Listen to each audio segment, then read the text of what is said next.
Welcome to the Strategic Planning Committee. We just need to appoint a chair for the committee in the absence of the chair, Councillor Hall. So if we could have a proposer and a secretary, please. Are we all in favour? Okay, Councillor Kane. I don't believe you.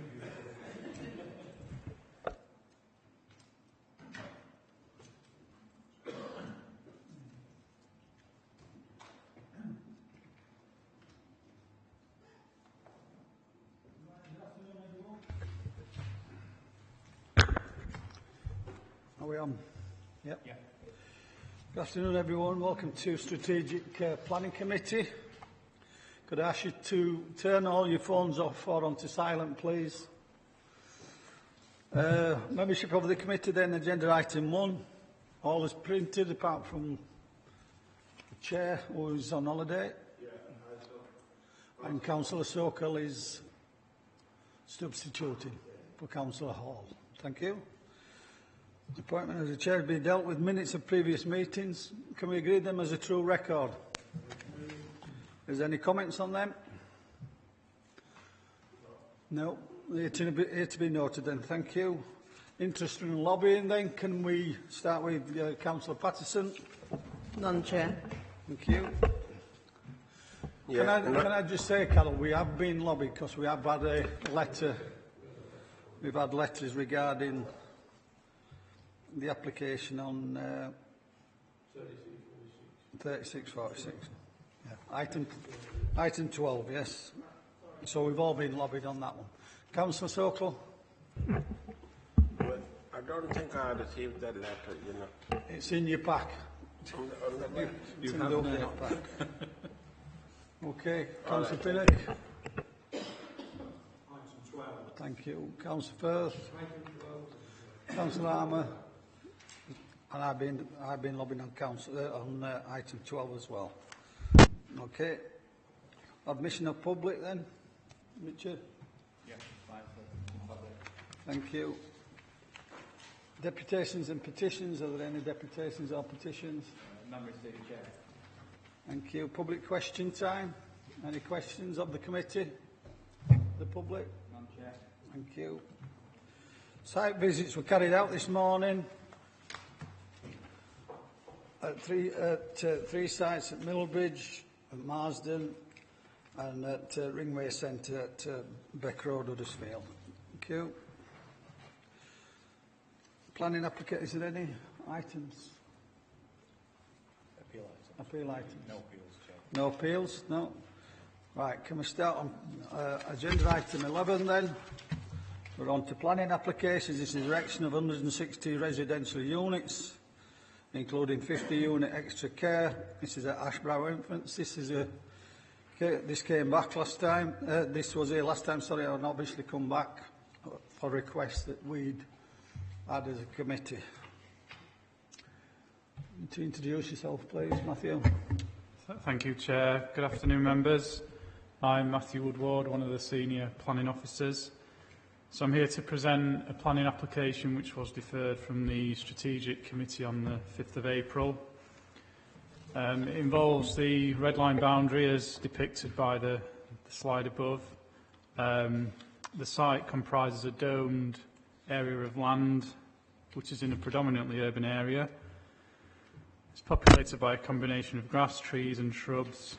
Access to the site will be taken from the existing roundabout, which is just off Ashbrow Road and Bradley Boulevard. The lower parts of the slope of the southern part of the site facing these roads are sloping in nature and contain protected trees. So the application proposal, as you might recall, it can be split into two distinct proposals, but it is all one single application. So the larger area of the site comprises the erection of 110 dwellings, and this is 29 two-bed units, 59 three-bed units and 22 four-bed units. The easternmost portion of the site is to be developed as a 50-apartment extra care facility comprising 45 one-bed units and 5 two-bed units. In totality, there would be 63 affordable units across the site. Just very quickly to go through the policy, I won't go through this in much detail because, again, it was presented to the last committee and it is in the committee report. Most of the site does lie within the housing proposal area on the unitary development plan, as shown by the slide above. There is a small portion of the site which is actually in urban green space, but in this case, the loss of green space is not significant, and the proposal does comply with the emerging local plan. The emerging local plan allocation is larger than the unitary development plan allocation, and it covers the whole site. So in moving forwards, this is a housing allocation as part of the emerging local plan. So members will recall that concerns were raised by committee concerning particularly the position of affordable housing units. And the concern was that the units were concentrated in a single area of the site. Just bear with me a second.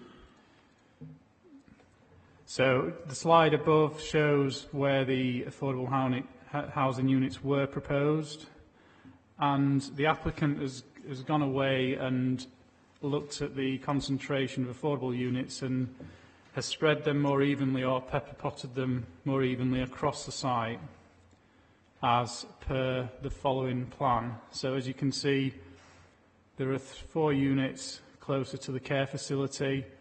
There are 2 units on this boundary here, 2 further units in the corner of the site, and 3 units more or less where they were positioned before. So the affordable units are split in terms of geographically, but also the phasing's been altered slightly. So before, all the affordable units were in phase 1, whereas now there are 7 units in phase 1 and 6 units in phase 2. The affordable units would comprise 7 two-bedroom units, 4 three-bed units, and 2 three-bed units, but comprising split levels. This is more or less consistent with the previous house types in terms of affordable units. However, there were more 2-bedroom units previously and less 3-bedroom units. All the units will be social rent. Overall, including the extra care facility, 39% of the site would comprise social rented affordable units, which is well in excess of the 20% required by planning policy. So that's quickly to summarise where we're up to in terms of the affordable offer as the applicant has amended the scheme. Now, in terms of the other issues, again, we did go through these last time, so I don't intend to go into much detail in terms of the different constraints. Suffice it to say that the site is recommended, the application is recommended for approval. The council can't demonstrate a 5-year supply. This is considered to be a good scheme in excess of affordable housing policy requirements, and a well-designed scheme taking into account the on-site constraints. As you'll see in the report, there is a Section 106 package which includes public open space, off-site contribution towards play provision, and an education contribution to be split between Ashbrow School and North Huddersfield Trust School. And as you are aware, there is a separate development agreement between the council and the applicant concerning the transfer of the land. Within this development agreement, the 63 affordable units will be secured through this development agreement. However, there is provision within this proposed Section 106 to make sure it's also tied down to the planning application as well. So in conclusion, the application is recommended for approval subject to the conditions in the report and the Section 106 details as mentioned. Thank you, Chair. Thank you, Matthew. Can I have Anna Smith, please? Anna, can I just remind you you've got 3 minutes and just keep an eye on the counter, please. Thank you.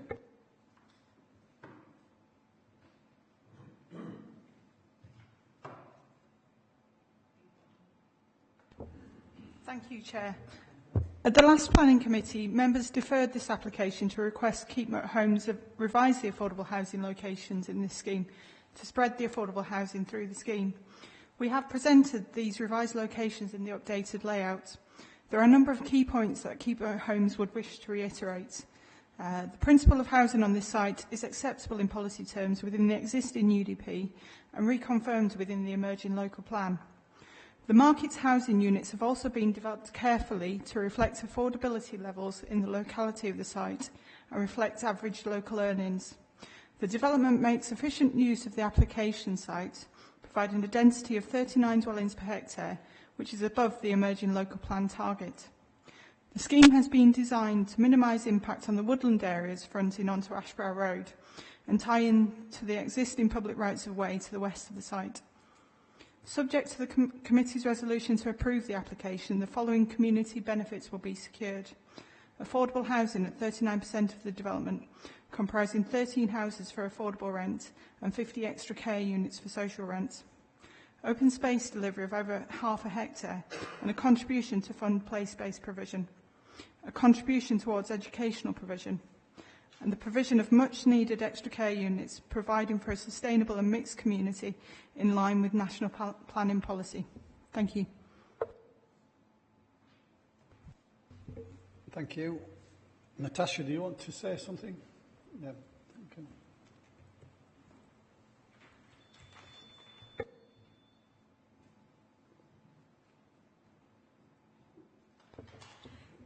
Chair and members of the committee, thank you for the opportunity to speak today on this application. The site represents a flagship development with Kirklees Council and the first in the area for Keepmoat Homes. It's been a fantastic opportunity to work closely in partnership with Kirklees Council and officers to develop a respectful urban design response that takes advantage of the site's opportunities. It promotes good design and meets national space standards with the design of the homes. The high-quality housing mix across the site ensures sustainable development, with the new open space and improved footlinks offering benefits not only to the residents but also to the surrounding neighbourhood. The site will deliver much needed extra care facility as part of the affordable provision. This has been designed as a form to fit the gateway feature, using the slope to minimise its massing and split level formation. The site will be split into phases, with the extra care facility being delivered as part of the initial phase of the development, along with approximately 1/3 of the residential developments, which includes nearly 50% of the affordable homes provision. With the adjustments made to the spread of the affordable housing as recommended by this committee, we believe that the proposals for the Ashbrow site now allow good placemaking and distribution of private and affordable homes. Keepmoat Homes have a proven track record of delivering sites of a similar nature, and we look forward to realising the Council's vision for this development. Thank you. Thank you. Members, can I just remind you that we practically accepted everything else apart from the location of the affordable homes last time, and it's nice to see that they've listened to us as a committee and the fact that they are spread across all the site, and in actual fact we've got some 3 beds rather than 2 beds. So, Councillor Sokal, you indicating? Just I want to ask Chair about the contribution to our education. He said the officer the contribution will be split between two schools, which is one Ashbrow, one Huddersfield North. Yeah, I know Ashbrow. I know the locality. Ashbrow School have, I think, over prescribed, and Huddersfield North is not still. Might be spaces there, yeah, school admission. But I don't know how you split this money between 2 schools, because I think there is more need for Ashbrow School rather than Huddersfield North, I think. Matthew, do you want to come back on that? Yes, thank you, Chair. I'm just trying to find the figures, actually. The figures are based on a calculation which is based on population projections and the capacity of the school, taking into account the development and how many children are likely to be attending the 2 schools. So it's based on a formula. I'm just trying to find the details of the split. As I say, it's 271,000 across the two schools. I'm just looking in the report to see if it's broken down in terms of the consultation response. So can you just bear with me a second, Chair? Yeah, it's okay. I'll get him to come back, but it is based on a formula, Councillor Sokol. So I don't think... Councillor Pattison? Yes, thank you, Chair. I just want to reiterate really what you just said, that we did mainly defer this because of the what seemed to be like ghettoisation of the affordable housing, and I'm glad to see that we have got a new scheme with the houses pepper potted around. As you say, we've got an extra 3-bed out of it. I mean, knowing the area somewhat, I think the split between the extra care, which is far more needed than the 2-3 beds as well, I'm pleased to see that that's there in phase 1. I'm happy to recommend that we accept the officer's recommendation, I also, knowing the schools, I think there is spare capacity in both at the moment, but yes, certainly there's more spare capacity in North Huddersfield Trust than there is in Ashbrow. And Ashbrow could certainly do with some of the extra money. My grandson at the moment is being booted out of his classroom because they've got no space to hold the SATs there this afternoon. Thank you. Councillor Firth?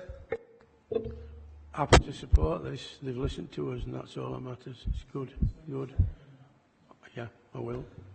Right. Do you want to come back on the education, or are you okay? I think it's based on a specific formula anyway, so I don't think there's any real issues, Matthew. Okay, Chair. I mean, I can find the information. It would be rather unprofessional of me to use my phone to find the consultation response, but... Definitely. Especially when I've asked you to turn your phones off. So, Councillor Sokol, that will provide you with that information, if that's okay. That's all right.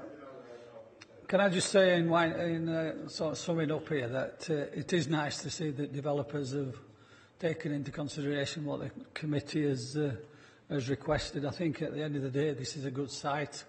I think it's really important, obviously, that we get the full amount, and it's in the locations where we requested. So we've got a mover and a seconder to accept officers' recommendations. That's to approve.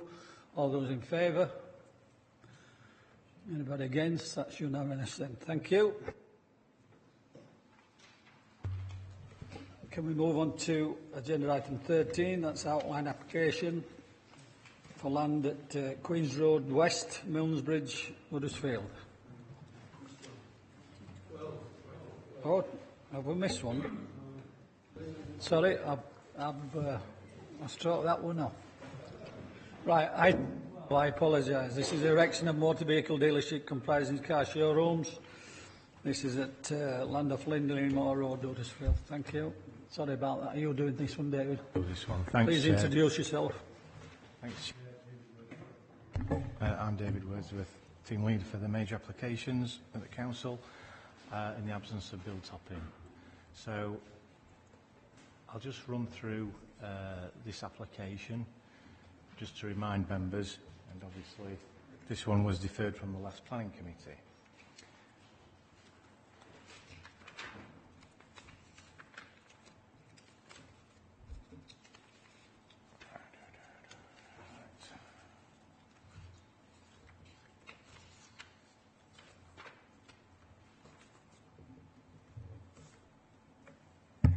So this is a full planning permission that is sought for the erection of a motor car dealership that comprises of Land Rover and Jaguar, or Rybrook Motors is the official title.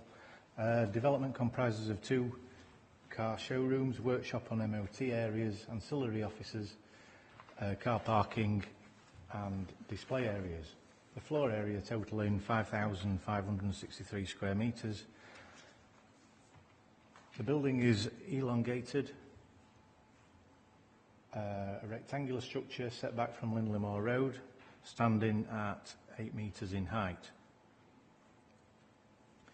Construction materials include sunshine grey cladding, champagne grey cladding and glazing. Access is to be provided off Lindley Moor Road to the north. The site is 2.2 hectares in size. The building to the west is occupied by Les Joffers Springs, and Mack Trucks occupy the existing building to the east beyond the footpath. The site is allocated within the UDP as a business, general industry and storage and distribution.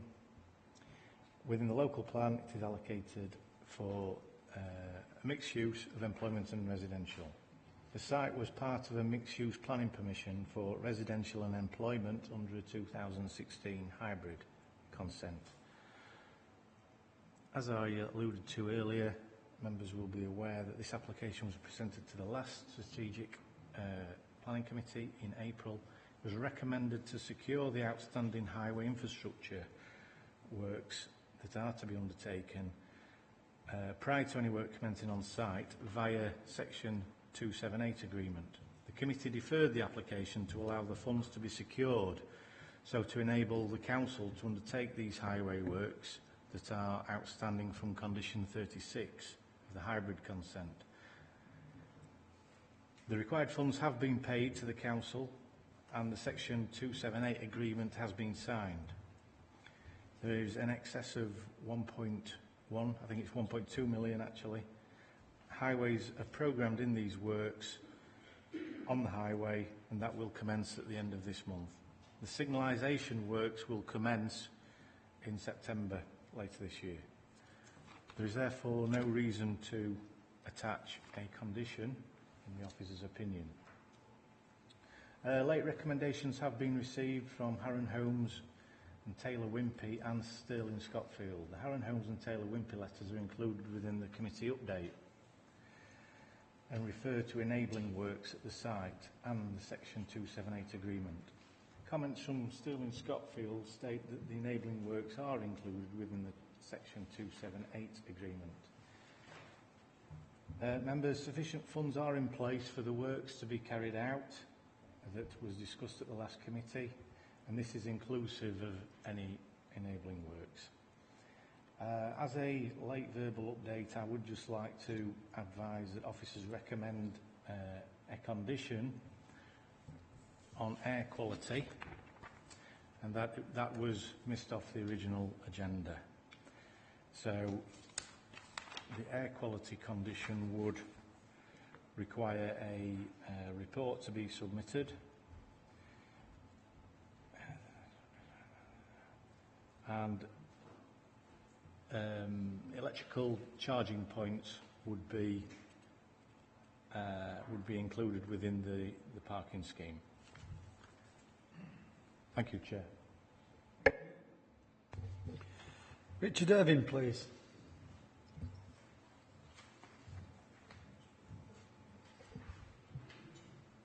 Can I just remind you, Richard, yes, please. Yeah. Press the big button on the console. Thank you. Okay. Chair, members of the Strategic Planning Committee, my name is Richard Irving and I act on behalf of Rybrook Cars Limited and have been involved in this project through the pre-application process and subsequently negotiating the planning application through to this very point wherein the planning officers are recommending approval of this planning application. Chair, the planning officer has indicated that you'll recall a month ago the application was deferred to allow the council to receive the required provisions to enable implementation of the outstanding highways infrastructure and speed management measures, and as all set out in section 1 of the officer's report. As you will note, funding has now been deposited with the local highway authority, and these improvements are now the subject of an agreed and signed section 278 agreement with the works programme to start at the end of this month. There are therefore no impediments whatsoever to delivering these works. With this being an extremely positive step forward since the application was previously considered, I would like to provide you with some further background information to stress how important this is to Rybrook as a car dealership moving forward in the short to medium term. The key driver behind this move is the requirement of the manufacturer, Jaguar Land Rover, to review its core operational and business requirements to upgrade the corporate identity. If the company does not secure planning permission, Jaguar Land Rover will remove the franchise from Rybrook and they'll have to close the existing sites at Leeds Road and Northgate in Huddersfield. The Lindley Moor Road site will allow Rybrook the opportunity to relocate the franchise from Leeds Road and Northgate and to consolidate on the Lindley Moor Road site. It is also the intention to relocate the Rybrook franchise from Copley and Halifax with a view to increasing employment-generating opportunities in the Kirklees area. On this basis, it goes without saying that this is an extremely important application for the company, who need to complete the construction of the new dealership by the third quarter of 2019. The suggested conditions previously put forward in the officer's report are simply not now required and would have severe problems for the company. Jaguar Land Rover are committed to assisting in this significant investment into Kirklees, and the support of the planning officers and their professionalism through the discussions has been of great comfort to Rybrook, and for that we thank them. Chair, there are no policy issues of relevance. It's comprehensively dealt with in the officer's report, and no objection is raised to this employment-creating opportunity. Having due regard to statutory consultee responses, there are no objections whatsoever from those reviewing highways, landscaping, biodiversity, drainage and environmental issues, the application having been comprehensively submitted with all of the requisite technical documents, which have allowed your professional team to support the application. It simply goes without saying that I would respectfully request that you accept the recommendations of the planning officer, and that is to grant consent subject to the signing of the 106 agreement in relation to the provision of £15,000 for the travel plan monitoring fee. Thank you, Chair.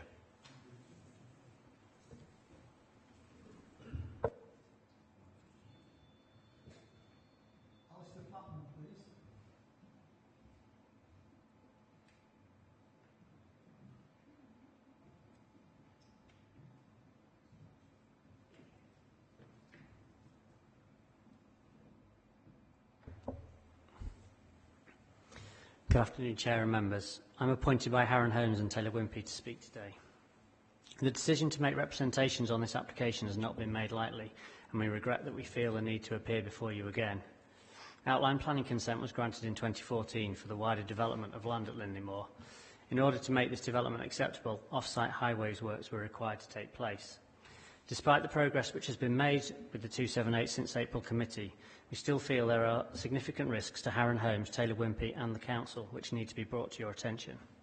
There is now a 278 agreement in place for the wider outline consent, and this document separates the highways works into 3 phases. Junction works necessary to access the application site, the traffic light works and the road widening on Crossland Road. And the Council has secured monies totalling just over £1.1 million accordingly. However, there are a number of concerns with the current position. Firstly, we understand the costs set out in the 278 are estimates and not based on final design. As such, the amount deposited by Sterling Scotfield is also based on an estimate. Secondly, the 278 agreement is reliant upon Sterling Scotfield undertaking enabling work upon their own land prior to the commencement of Phase 2 and 3 highways works. Should these works fail to be carried out, then the Council cannot commence with Phases 2 and 3 as they have no step-in rights within the 278 agreement. The final point relating to the above is that currently, in the event the monies transferred are not sufficient, or if Sterling Scotfield failed to undertake the Phase 1 enabling works, then there is a risk to the Council that they will be left out of pocket or exposed to additional costs. In summary, members resolved at the last Planning Committee to defer the items so applicants could provide funds which would pay for all 278 works. The current agreement does not fully do this, as the costs for Phases 2 and 3 are estimates, and Sterling Scotfield remain responsible for enabling works. We remain concerned about this situation, as not all elements of the 278 are in the Council's control, and Sterling Scotfield remain in a position where they could delay these works. For this reason, it's requested that members move to defer the application until such a time that all elements of the 278 are designed, priced and enabling works completed. If, however, members are minded to recommend the approval of the application, then they need to ensure that the 278 agreement, together with any planning consent, give the Council security to enforce the completion of all outstanding highways works. In order to do this, it's important that the identified enabling works are secured by pre-commencement and pre-occupation conditions. The wording of these conditions have been forwarded to officers and members by letter in advance of today's committee. It is considered that the approval of the application with these conditions would ensure that highways works are carried out, which will protect the Council's interests. Thank you for the opportunity to speak, and I trust members will do what is necessary to secure the important highway infrastructure works. Thank you, Mr. Flatman. Mike Chaucer, please.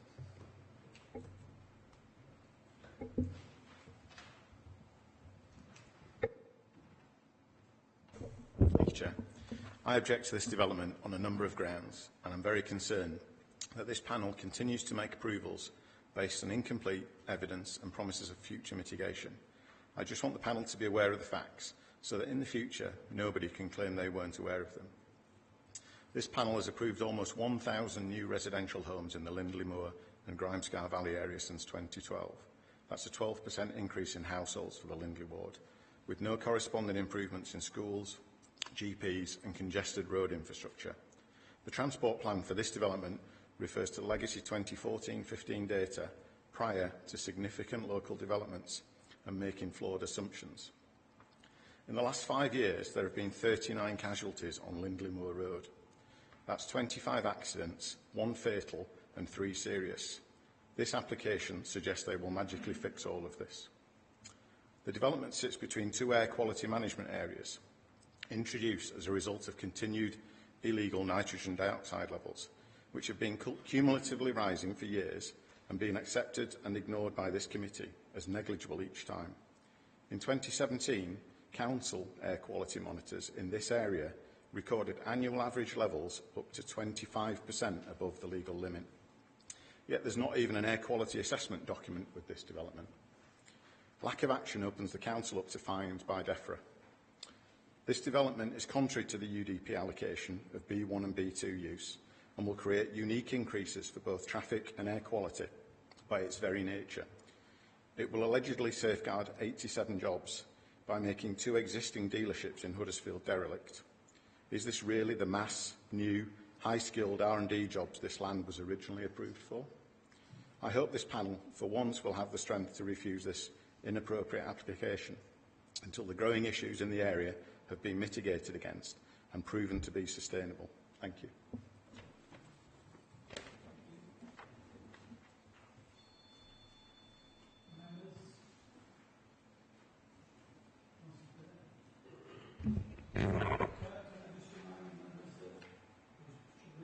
Be speaking on the items that this application was deferred on rather than anything else, because we've actually accepted everything else.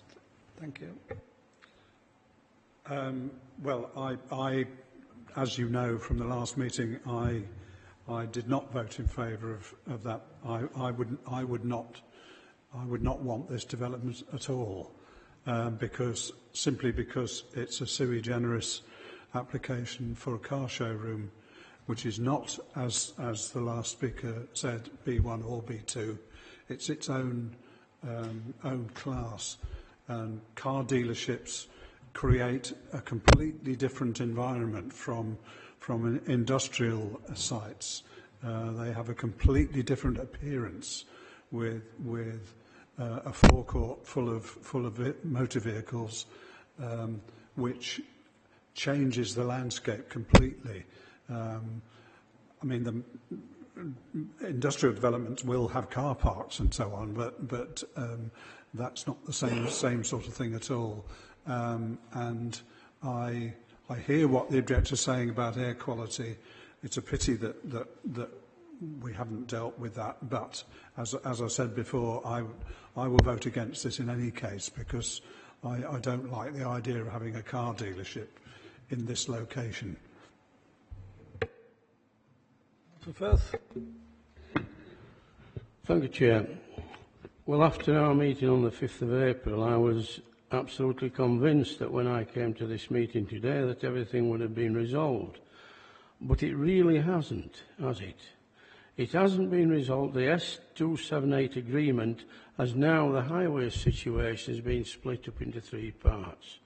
Part 1 has been resolved.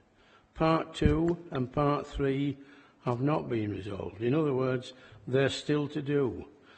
It's just another way of stalling, as far as I'm concerned, with coming up with the money. And as I said at the last meeting that we had, until we get the money and the sense behind getting the money, then I'm not going to agree to this, because at the present moment in time, it's just another way of deferring payment of the money for the exact highway situation. That's why they've split it into 3 parts. And it doesn't go down very well with me at all, doesn't that? Because they did promise when they went away that things would be sorted out by this meeting. By the 30th of April, I do believe, if I remember rightly, it would all be sorted out by the 30th of April, and it hasn't been. It's not as far as I'm concerned, it hasn't. It hasn't been sorted out properly at all. So as far as I'm concerned, it's not going to get my support. Thank you.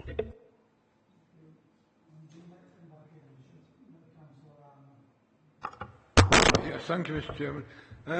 In principle, I favour the application, but I share my colleagues' concerns about the necessary funding for the necessary works. I certainly would not want to see this council with any liability, any financial liability arising from this. And I'm not happy that the situation is 100% nailed down. I'm not happy that...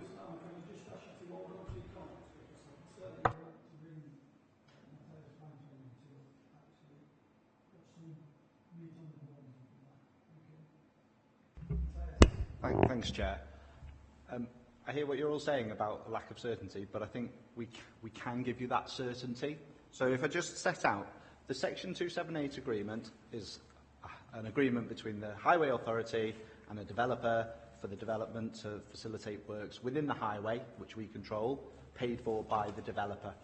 There are three parts to the highway works. There are works along Lindleymore Road, there are works to signalise the junction at Crossland Road and Lindleymore, and then there are works along Crossland Road as well.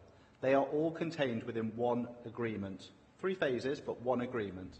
The 1.1 million and change that we've got is broken down, and it's roughly £350,000 for the first phase of work, 260,000 for the second phase of work, and then roughly 156,000 for phase 3. And then there's a contingency on top of that in case they encounter anything when they're physically on site. So that money, that 1.1, pays for everything. The money also has a contingency if they encounter any problems, if they encounter any difficulties with some of the enabling works that were talked about in the land adjoining the highway, which Stirling Scotfield have committed to do, and they don't do it, the council has a power within the agreement to enter the land, do it, has enough money in the Section 278. And for whatever reason, if we were short of a few pounds, we have the ability in the legal agreement to ask the developer to pay. And conversely, if we bring it in cheaper than those costs, we give him his money back, the remainder. So it is very much a sealed position around the highway works, the commitment to do them, the timetabling to get them done, and what members resolved to defer on last time has been fully actioned by this agreement with the funds, and it's actual money in the council's account to pay for that. Thank you, Chair. Thank you. Councillor Arm, I'll let you come back now on. Yes, thank you, Mr. Chairman. I did note the use of the word roughly several times in that. On the basis of the assurance that there is a large enough contingency, which we've just been given, I'm now happy to support the application. Thank you, Mr. Chairman. Thank you.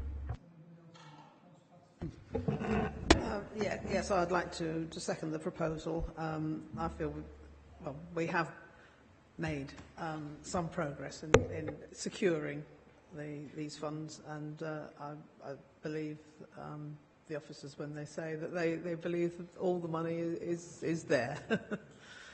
And I'll look forward to those works because I'm sure they're actually needed regardless of the showroom, and I'm quite happy with the proposal for the car showroom as a showroom, that is. Thank you. Councillor Sokol, do you want to be... Thank you, Chair. I wasn't on the last meeting here, but gone through the report, and I will listen to the officer. And this application was deferred last time. To me, I think, as the officer told us just now, I think the officer had done their best to secure what the members wanted on the last meeting. I'm quite happy the way the officer had negotiated with the developer. I think this is a big investment in the Huddersfield area, which we are looking for from an investor. I think just on the minor issue, we should not throw away any investment. So I'm in favour of this application to approve it, and I'm second my colleagues, Councillor Carol Pattison. Councillor Sokol, it's been moved and seconded anyway. One of the disbenefits of being in the chair is that you shouldn't really say too much, but given the fact that I was sat in the with the members last time, I just want to make a few comments myself, and I think it's important that we do that. And one of the issues, well, should I say most of the issues, revolved around whether that money had been actually put into escrow or whatever, whichever area it goes. And in actual fact, on the 1st of May, I was led to believe that that money had been put in there. So that 1.1, 1.2 is actually already with the local authority. That's one thing.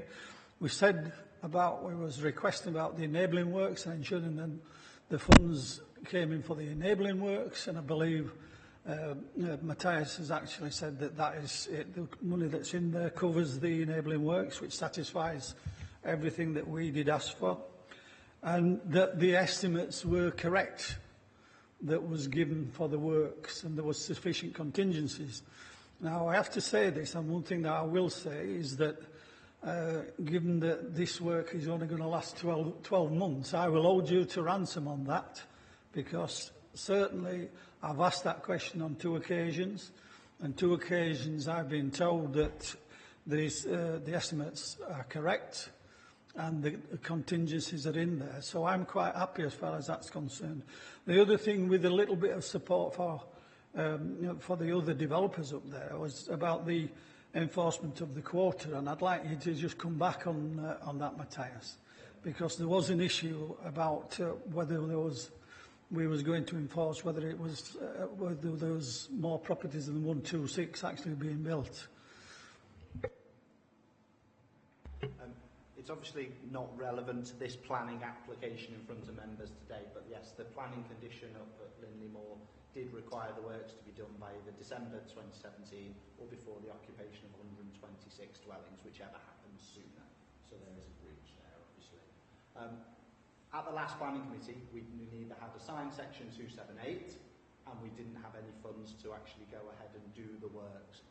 4 weeks later, we have both of those situations in place. So the confidence of the council around the delivery of the highway works is significantly advanced. Although a breach of condition remains, our ability to deliver those highway works at nil expense to the public purse means that therefore we are much more comfortable with the situation as it is being developed at Linley Moor at the minute. That's relative to the trigger quota. And that's relative to the condition Thank you. It is at the minute. Thank you. I think we can. Yeah, I think we can leave that. Right, we're going to move on and second to accept officers' recommendations with the extra condition on air quality. All those in favour? Anybody against? That application is approved. Thank you.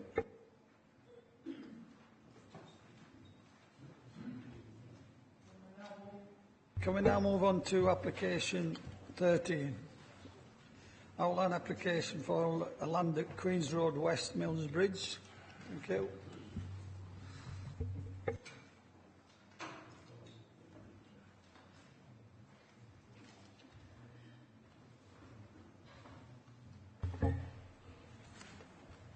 Thank you, Chair. Victor Grayson, Senior Planning Officer in the Majors and Minerals team. This is an application for outline planning permission for residential development at land at Queen's Road West, Mills Bridge. All matters are proposed to be reserved other than access. The site is approximately 1.69 hectares in size. It slopes downhill from the south to the north, and it includes the pavements and carriageways of Queen's Road West.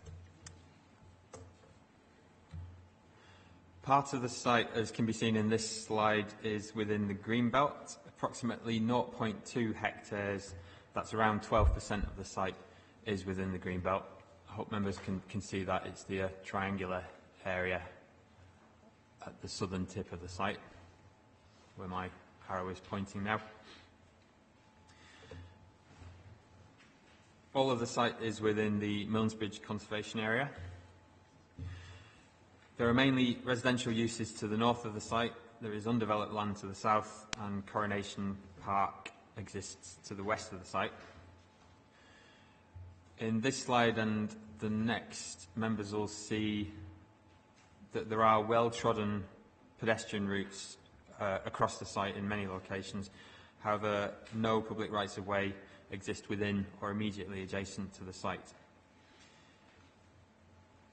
That includes if I can just point out with my arrow again, there is a very clearly defined path that runs from Queen's Road West along this is the west end of the site, from Queen's Road West up to Deep Lane, but again that is not a recorded public right-of-way.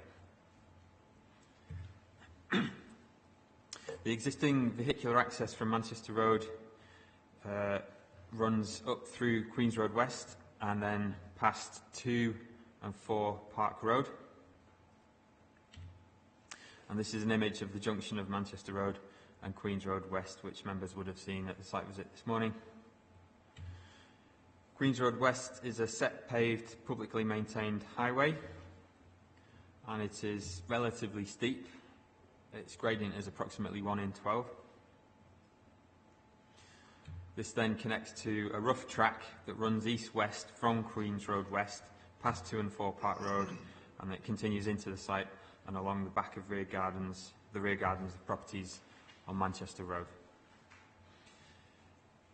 The east end of the site abuts the garden of the Grade 2 listed vicarage of the former Church of St Luke. The church itself, which is also Grade 2 listed, is further to the east. And this image shows a view from the site looking down towards the rear of residential properties on Manchester Road. In the UDP, the site is allocated for housing, and this allocation is proposed to be carried forward in the emerging local plan for housing again as site allocation H199. A previous outline planning permission for residential development was granted at this site in 1989, but that has now lapsed.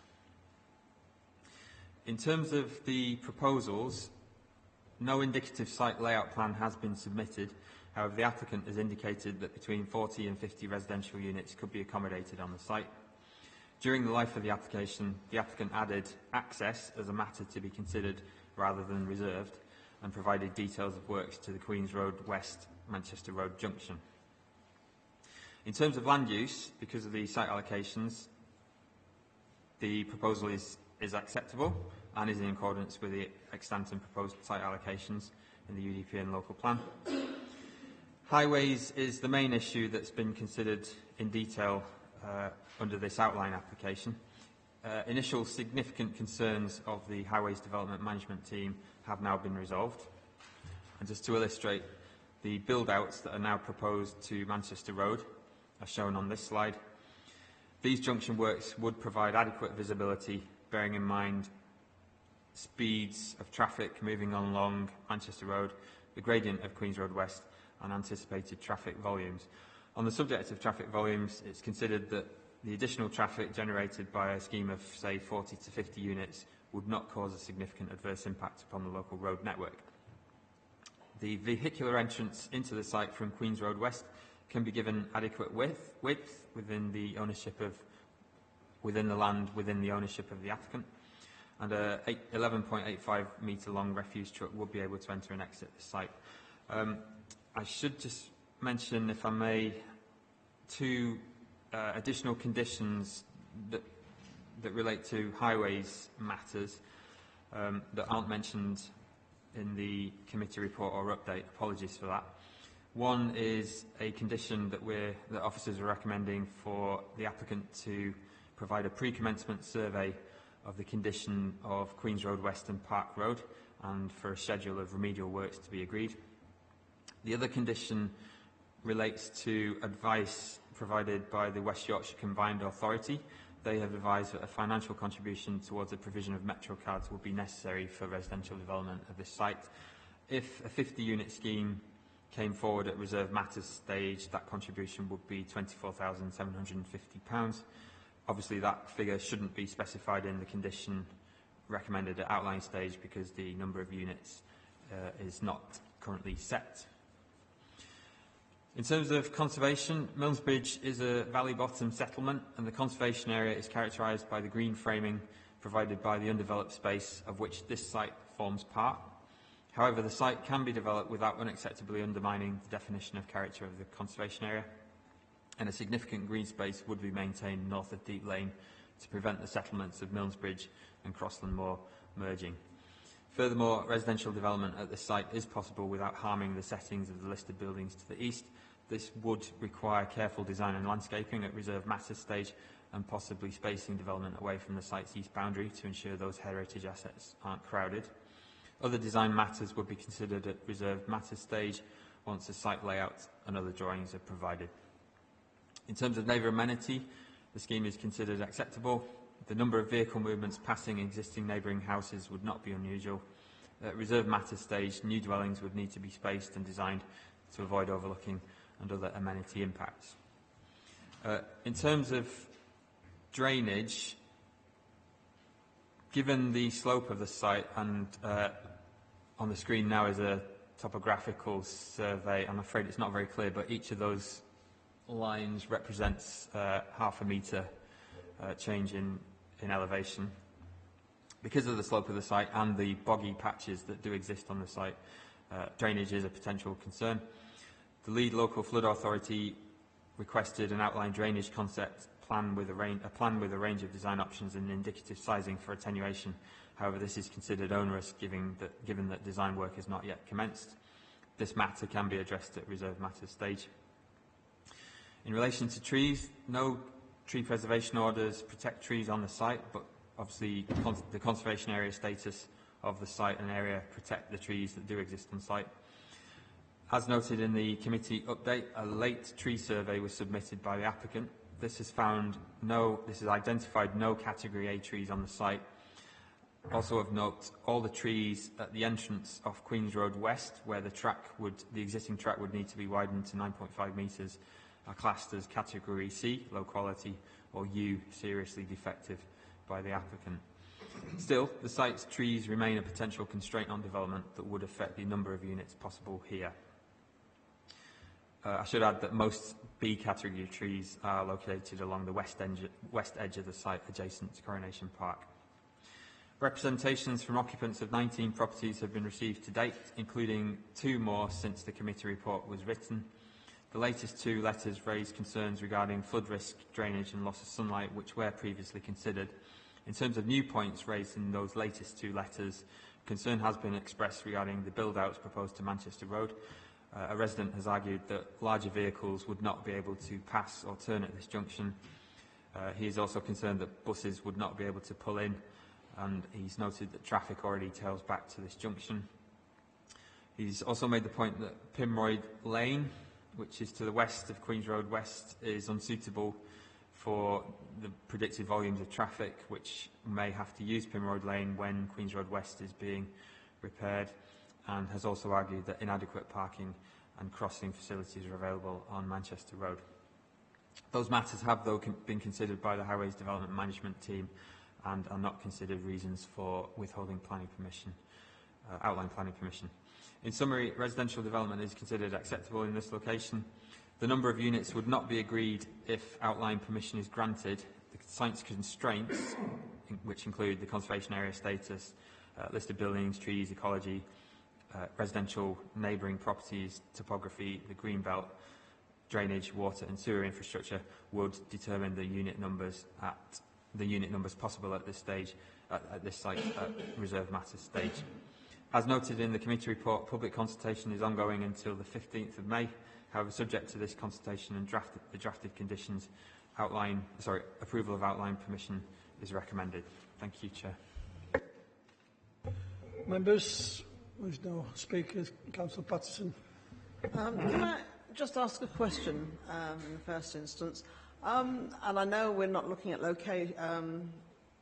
the layout of, we're only looking at access here, but we could see that the site was a very sloping site, and I'm just wondering whether the slither of Greenbelt would actually be developed upon, or would be just because of the nature of the slope of the site, whether that might actually not be possible to actually have some houses actually built on that. I mean, that whole side of that hillside is is a nice feature, and most of it, yes, is greenbelt. I mean, as I say, I know we're not considering this, we're only considering access, but I would like to think that that slither of greenbelt would remain greenbelt in any final application. Through you, Chair, yes, at reserve matter stage, officers would advise the applicant not to propose any new buildings or even domestic gardens on that part of the site that's within the greenbelt. To do so would be contrary to the MPPF and Local Plan Policy PLP 58. Thank you. The red line obviously defines the ownership. I think that's the issue. Councillor Hammer. Yes, thank you, Mr. Chair. In effect, Councillor Patterson has taken the point I was going to make about the greenbelt. So I would like to see preserved. I don't wish to see erosion of the greenbelt. So I'll just second her comments. Thank you. Councillor Pinnock. Thank you, Chair. Yes, I support the principle of this application, although I'm not quite clear whether it's at this point or reserved matters. I think we should certainly think about Metro cards, because it is more or less adjacent to Manchester Road, where there is a high-frequency bus service, and it probably would be worth it in this instance because of that proximity. And I think we'd be silly not to do it because it just helps reinforce the fact that you've got a good bus service corridor. Take all the points about Greenbelt and the slope and so on, which is north facing, which I think, yeah. Councillor Firth.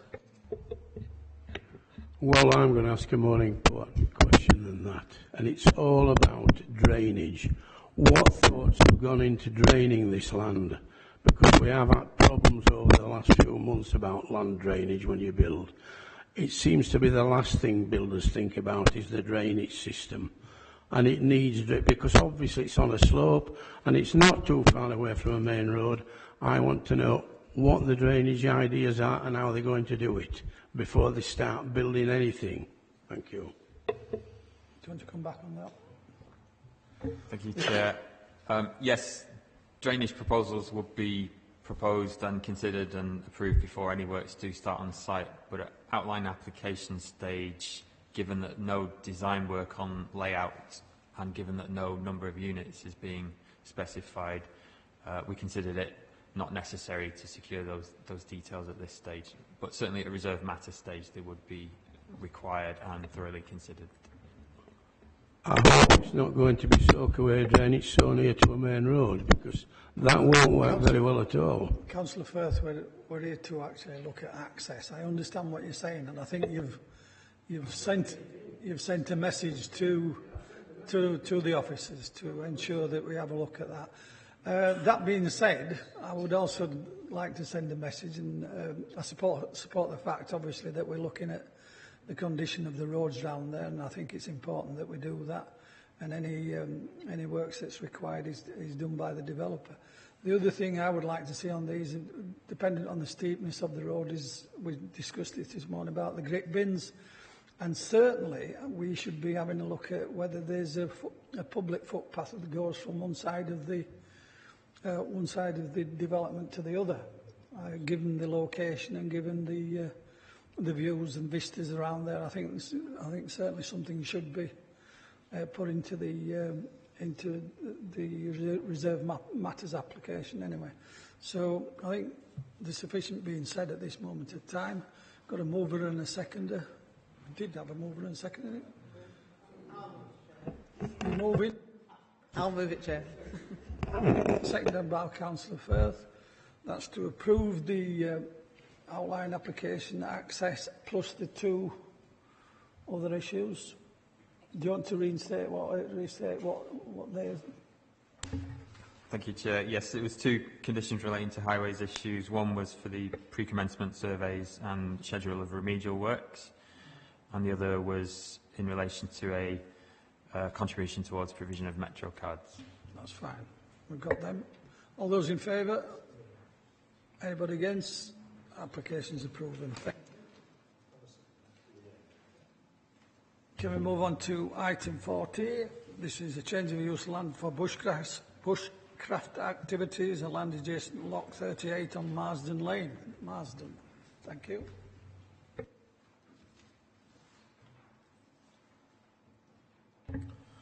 Thank you, Chair. My name is Neil Bearcroft and I've acted as case officer on this application.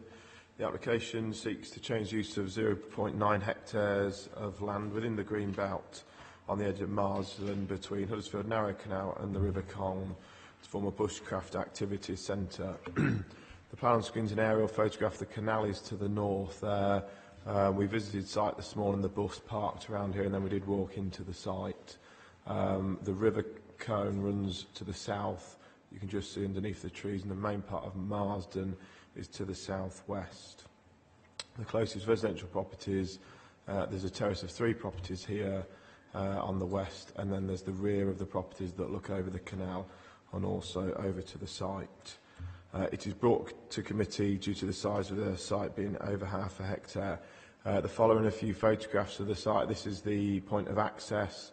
We talked about that this wall would be removed to widen the point of access, provide improvement at that. This is looking back down the access which we walked along this morning, the canal there on the left, the tow path to the right of the canal which would be retained. This is the compound at the end that is the Canal and Rivers Trust compound who currently use the track. And then this is looking back towards, back up the track and the turning head that we saw down there earlier today. And this is looking just back up the track with the gate that would be retained. So these are the plans of the proposal. So the point of access, as I discussed, would be on the corner there. There'd be 3 passing places and then an area of hardcore for parking and turning, and some activities will be provided on the eastern end of the site. I draw members' attention to the committee update where there have been discussions about the highway access and arrangements for the site, which my colleague will discuss later. The applicant has set out the site will be used by groups of no more than 15 people, as set out in the update, often used by local school children, and these will be used in sessions which would either be 2-hour, half-hour or full-day sessions with a gap in between the sessions. The applicant has also now provided us with a parking layout and a turning plan, so this is here. So 12 spaces would be provided, and they've demonstrated some turning within the site there. We've also proposing to condition the hours of use to 7 a.m. to 9 p.m. In total, 10 representations have been received, which is set out in the committee report and update. A number of these points, the representations have been looked into by officers, and further information and amendments have been secured during the course of the application. In terms of the principle, the site is within the green belt and recreational uses are considered to be acceptable within the green belt, and the proposal is not considered to cause an adverse impact on the adjacent canal or the river corridor. No permanent buildings are proposed by the development, and the site would remain open. A preliminary ecological survey has been carried out, which the ecologist accepts. In terms of residential amenity, the impact is considered to be acceptable given the level of users at the site, and a statement has been provided in relation to the potential for lighting fires as part of the bushcraft activities.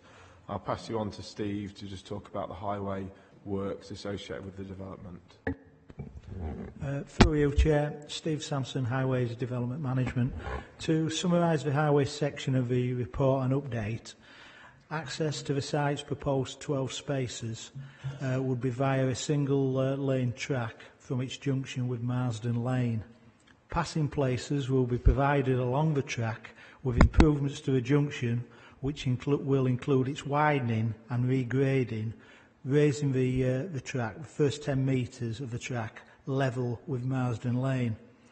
This would also give improvements to visibility and two-way access and access to bigger vehicles in relation to a minibus.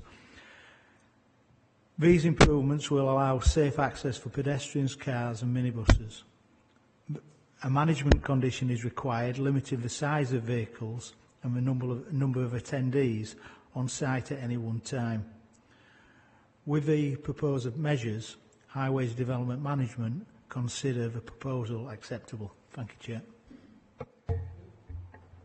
Just to conclude, Chair, the application is recommended for condition of full approval with the conditions that are set out in the update. Thank you, Chair. Thank you.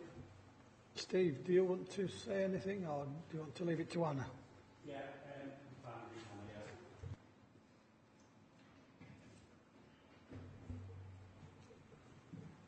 You've been volunteered, Anna.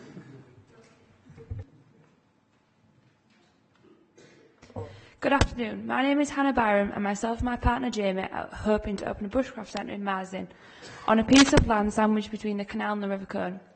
I've been a sports coach for 5 years, teaching both tennis and bushcraft within local schools, and have a good relationship with them.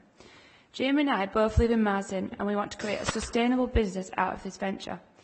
We're excited what the future could hold and can't wait to share our passion of the outdoors with people throughout Yorkshire and beyond during the summer holidays this year. Members here might not be fully aware of what bushcraft is. I'm now going to help clarify this. I'll then go on to talk about the site operations in more detail. Bushcraft is the process of learning skills in order to thrive within a natural environment.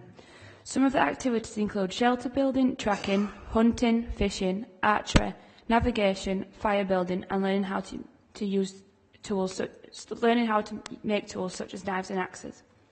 There are many benefits of bushcraft, including allowing learners to explore and respect the world around them, challenging them to learn new skills, and encouraging them to become problem solvers. Our main target users will be school children at school clubs, holiday camps, and part of school curriculum, as well as special need and adult groups if there is demand for this. We hope to teach about sustainable living by creating garden patches that families and children can look after. We will also incorporate healthy eating and lifestyle living into the project. This would mean we would encourage people to walk to the site. For example, one of our ideas is to encourage groups to navigate their own way to the site by means of map reading, which turns boring walking into a game without them even realising. Pupils from Marsden Infant School currently learn bushcraft at the Standard Visitor Centre, which is a 20-minute walk for the pupils within school time. Session lengths will be generally 1 to 2 hours with 1 hour gap in between to allow for changeover, as well to allow staff to prepare for the next group. School holiday clubs could use the site all day, therefore portable toilets will be brought onto site during these periods. These would be camouflaged in wood to fit with the natural environment as part of the activities. Participants in holiday clubs will bring their own refreshments from home, and any litter created will be taken away with them. There is abundance of trees on the site. These have been identified as low value within the tree report, but provide perfect material for building shelters. Participants will be encouraged to pick up fallen branches from the floor to build these, and will be taught how to identify and remove branches not to affect the health of the tree. Once shelters are built, they will be stripped back and the wood will be distributed around the site for reuse. My partner and I are both passionate about making this work and look forward to the future with many exciting new ideas. Thank you for your time. Thank you, Chairman. As I indicated this morning, I do have reservations about the amount of hardcore being laid down in a greenbelt location. Now, I accept, having visited the site, that it's not a contradiction in terms. It's not the best quality of greenbelt I've ever seen, but it is greenbelt, and I do think we need to be very careful about establishing precedents. I would like to see investigation of a more sympathetic approach to providing the car parking space. Hardcore itself is a very intrusive approach. We'll pick that up a little bit later. Carol Patterson. Thanks, Chair. I mean, I was just going to comment on the hardcore as well, because when we actually went to the site today, I didn't have my plan in front of me. I left it on the coach. And I realised now that where we were standing there, where we thought the hardcore was going to be, it's not where the hardcore is going to be, it's further down. So there will, in fact, be 2 areas of hardcore or hard earth, I'm not sure what. So I sort of echo Councillor Armour's concerns, but on the other hand, I wouldn't want to see them laying plastic matting or something like that. I mean, that would be against, I would have thought, bushcraft principles. So I just really wanted to make sure the panel were aware, or the committee were aware, that it was actually moved a bit further down. I hope it doesn't stick out like a... Some of us sore had thumb. drawings with us. Yeah, sorry, I didn't. Yeah.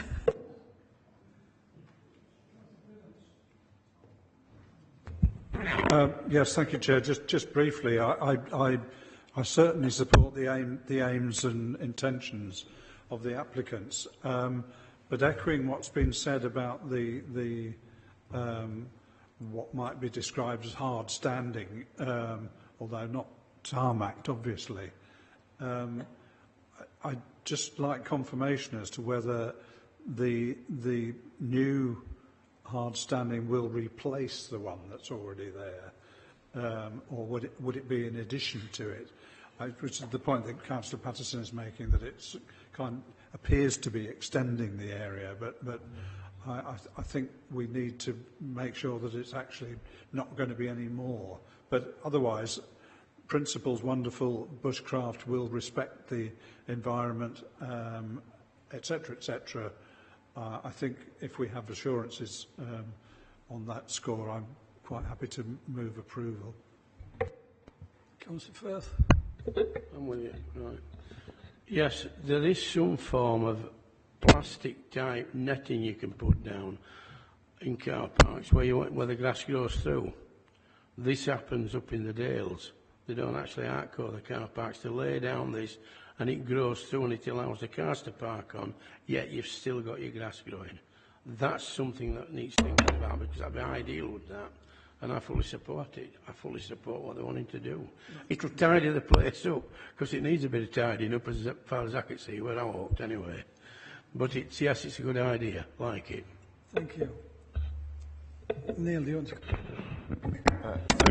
Through you, Chair. In terms of what we looked at this morning, Councillor Patterson's right. We stood round this area of a turning head and we looked at a bunker that Councillor Armour pointed out. Well, the site that is to be surfaced is adjacent to that, so it is an extra area.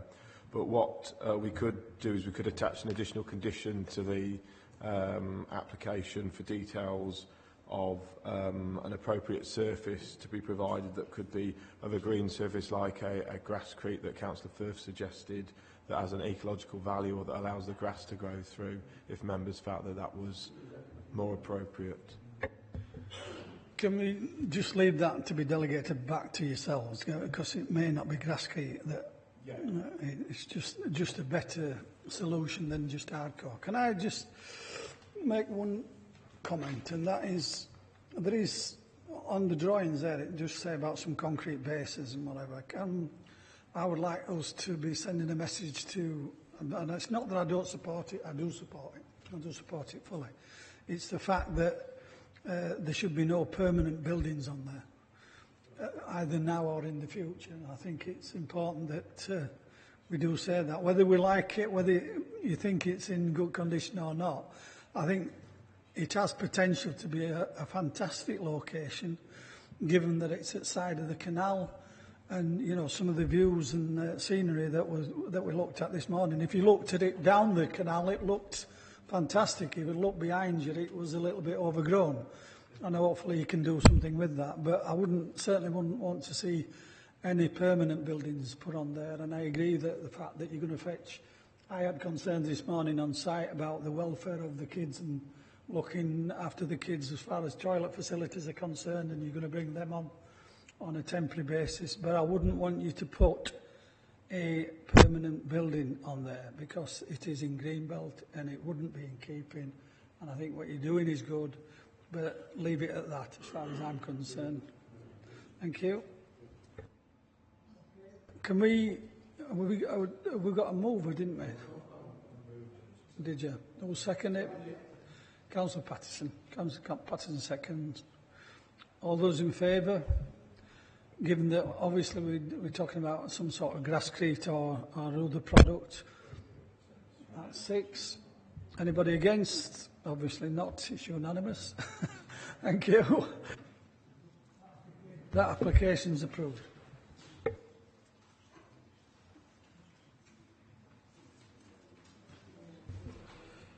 I move on to agenda item 15. It's a lucky last.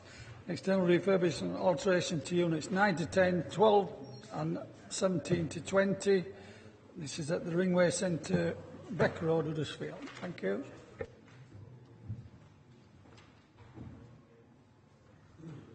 Centre estate and includes the installation of fencing, replacement lighting and extension to a car park. Just for context, we're just to the north of Huddersfield Town Centre, with the ringway being visible just to the bottom part of the site. The current image shows the location of proposed fencing in red and car park extension, with this being the car park extension here. I do have an apology to make. The information that's provided to members on site included a plan with highlighting the buildings to be reclad. One of them was highlighted incorrectly. So this building to the south was highlighted as being reclad. This is incorrect. The building to be reclad is half of this unit, which is unit 9 and 10, is to be reclad. So apologies, members. I'm aware that members visited the site this morning, so I will go through my photos quickly, but if members do want me to stop or go back, please let me know. The reclad units are to be done in dark grey. So the current image shows units 9 and 10, and the area of car park extension is to be to the front here, not projecting beyond the side, so a modest area to the front there, and as I say, it will extend the existing car park.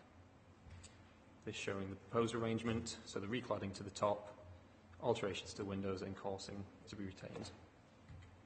And this is a mock image of what unit 10 would look like. Same again for unit 12, which is a central unit here to be reclad. The larger, most prominent unit is unit 7 to 20 on the north end of the site, likewise to be reclad and updated in places.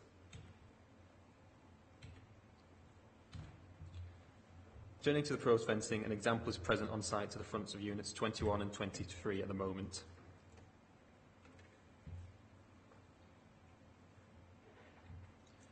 The report before members provides the Planning Authority's considerations on the proposal. In summary, the principal development is supported. There will be no harm to visual amenity, residential amenity or other material planning considerations. No public representations have been received. Therefore, officers recommend approval subject to the list of conditions, and nothing further to add, Chair. Members? Councillor Patterson. Thank you. I will still reiterate my question as to why the fencing is necessary. I mean, I can see that they might want some additional security, but I don't see how this fencing that is proposed gives them security, except for possibly the bit between 25 and 26, which is obviously enclosing an area.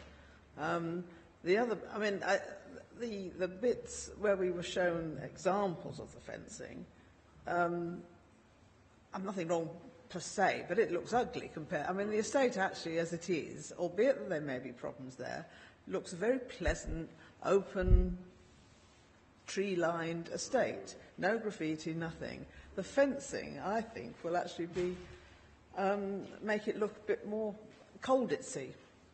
And if it's not, I mean, I can take the point of taking down brick walls and hedges so that you can see if somebody's breaking into somewhere behind that. I can understand that, but I can't understand them necessarily putting up this fencing, which somebody can just walk round. Through you, Chair, there is actually a lot more fencing to the rear than you could probably see on the road. So if you do walk along the side here, there are sections of fencing that do bisect each of the kind of groupings of buildings. So, and also, sorry, to the one in front of 21 to 23, there is that which was shown on the photo as well. So I don't think these images really show the extent of fencing on site. It is just what's to be there. So yes, so they could, in theory, go through here into the frontage here, but then there would be there is the fencing there as well. So it's probably not going to encompass everything, but it is improving on what they have at the moment. So yes, it would enclose this part fully with what's already there on site. In regards to the design, I do see your comments. Given that it's to be a green mesh, we are hopeful to retain the openness and green environment going along the Beck Road. I have actually been provided with comments from the counter-terrorism police officer, which are within the report.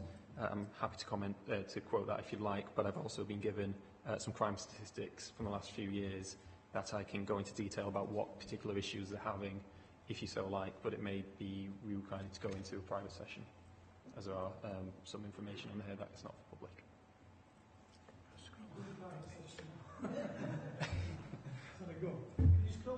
Yes, of course.